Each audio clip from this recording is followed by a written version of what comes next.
With hackers today having an easier time breaking into corporate networks, maybe than ever, one of the things that's emerged as a problem is permissions, basic entitlements that are used to decide who can access what.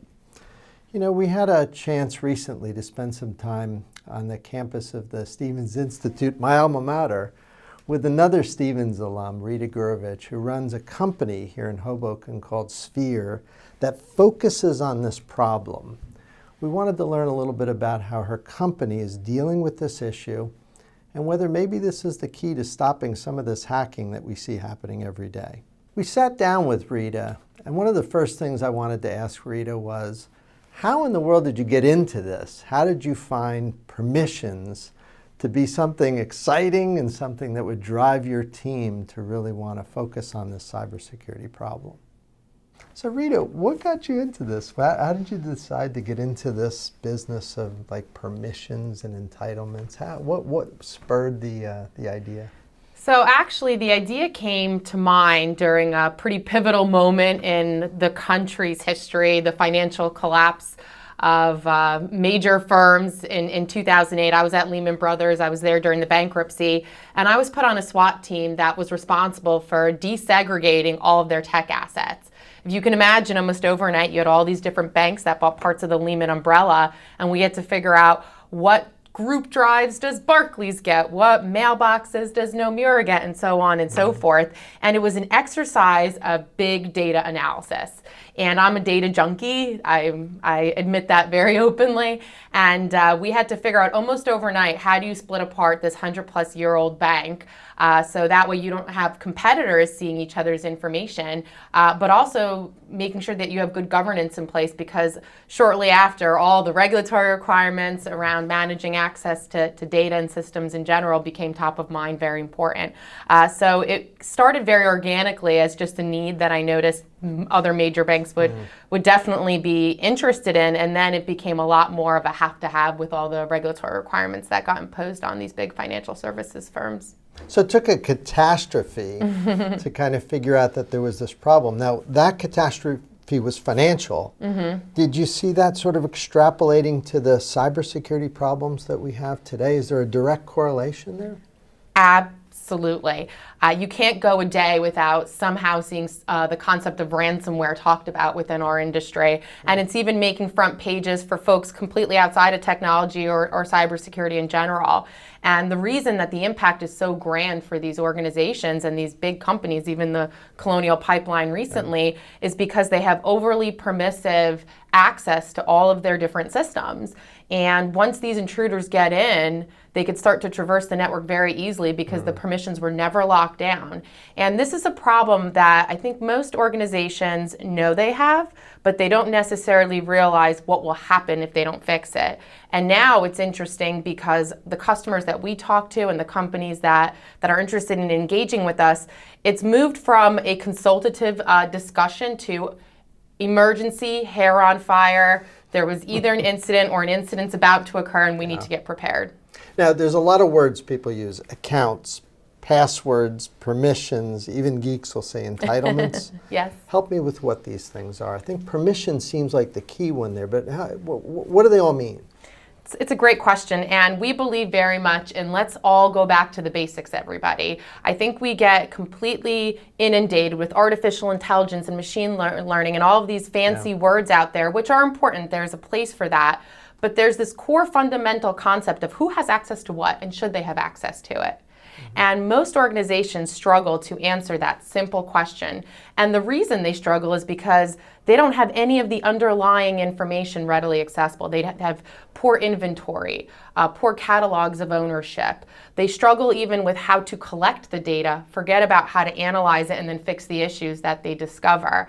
So a lot of organizations have focused so much on being proactive and making sure that they have a good SOC in place and making sure that they could react, that they forget that they have all this technology out there that went unmanaged for so long. And we're not talking about a couple of years of mismanagement. Lehman Brothers was a 100-plus-year-old company. And most of the customers we work with have gone through some M&A during their time. They have introduced new technologies, and it's a hodgepodge of just confusion. And without going back to the core of the problem and being able to inventory what you have, analyze what needs to happen, where your problem areas lie, and then actually going and fixing the problems, but then putting a process and a system in place to make sure that anything new that pops up gets resolved quickly, our customers just can't even get their heads wrapped around it.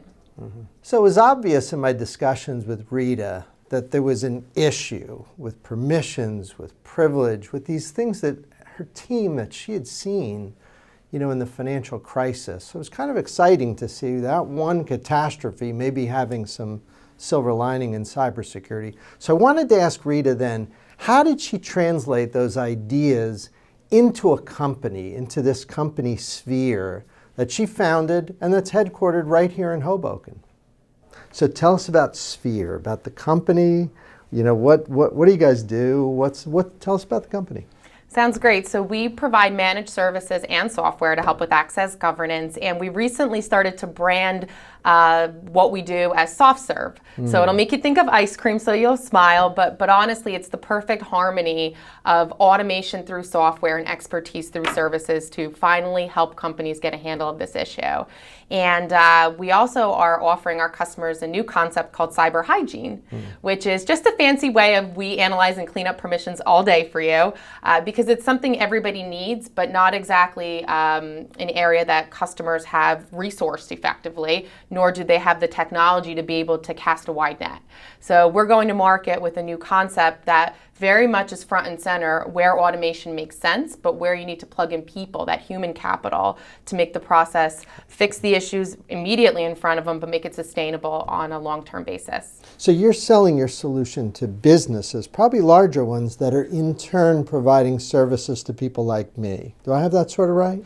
We definitely focus a lot on regulated industry, probably because they raise their hands first, because they have a lot of regulatory bodies that are watching out for this. But what we're seeing more and more is just large enterprises in general are scared of the reputational damage that comes along with an attack that gets a lot of media coverage, and also other areas that would be dramatically impacted by, let's say, a ransomware attack. Hospitals, for example, more and more, we're seeing them in the newspapers of unfortunately being hit with ransomware attacks, and that impacts medical care for patients. And you see all too often that people are not receiving the proper care because their records are being locked down. It's an interesting world we live in, because external threats in the past, when people would come in from the outside, these bad actors, they quietly traversed, they quietly looked for things, and they quietly walked out with what they were looking for. With ransomware now, they're getting in, going across the network and going, I'm over here, look at me, here's my ransom request. So it's scary.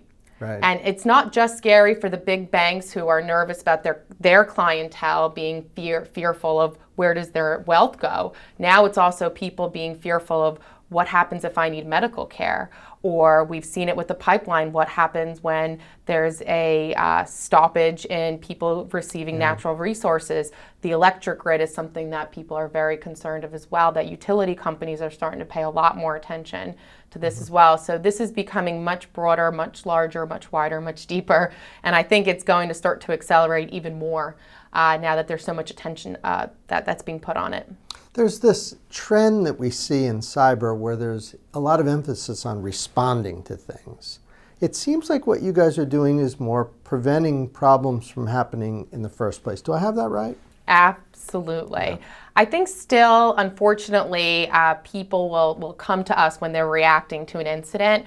Maybe it was internally identified, maybe internal audit came and said, way too much access over here to people that shouldn't, or maybe, unfortunately, an internal bad actor did something they shouldn't because they had access to an HR file that they shouldn't have had access to. But at the same time, again, we're seeing these very public ransomware attacks that are making people very concerned, that are making them front pages of the papers. And I think that's what's driving this very fast-paced change. We even saw in government They're talking about cybersecurity in ways that they've never spoken about cybersecurity in the past. So I think all of this kind of coming together is making it a very interesting time for us here at Sphere.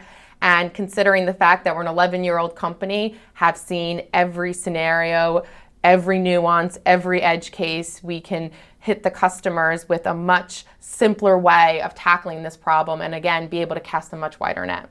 You know, you and I are sitting here at Stevens, both of our alma mater, and we teach kids here how to hack.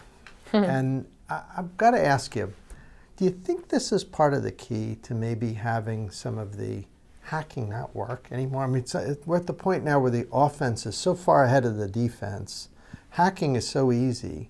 Do you think this is one of the keys here, like this idea of locking down permissions, cleaning up in the cyber hygiene you talked about? Is that maybe one of the keys to changing the equation a little bit here? Oh, absolutely. I mean, we talk about preventative measures versus reactive measures, and 100%, you can't stop hacking. And it's become so easy for some smart kid in high school in his basement to wreak havoc on a major enterprise in the Fortune 100, for example. It happens.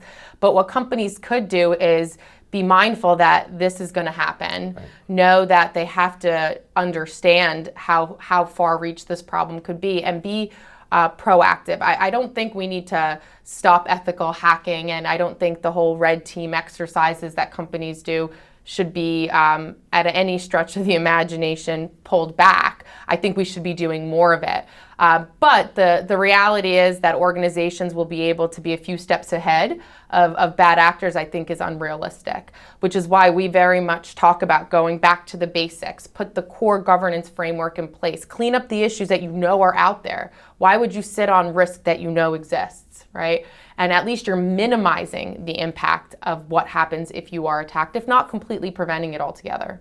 Is the next step for you guys at Sphere just deploying and growing and getting more companies using the technology that you've developed? Is that the key here? I think we perfected this art of cleaning up permissions. So it's very much wash, rinse, and repeat for us. Now our goal as an organization is how do we reach a wider audience?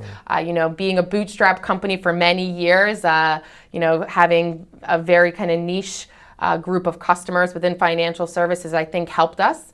We learned a lot, and having worked with the most mature industry in the world, it's allowing us now to talk to other industries in very mature ways, and getting them ready for what's coming and what their senior leadership is definitely going to be talking about much more regularly. Well, I hope you keep doing the good work that you're doing. We certainly need these risk management solutions to take hold. We need people to be using them, and keep up the good work. Thank you. And thanks for coming by our old school here. I hope to see you. My alma mater as well. Easy for you to get over here, I presume. Yes. Thanks again. Thanks for joining us. Thank you. Great. And for everyone else, we'll see y'all next time.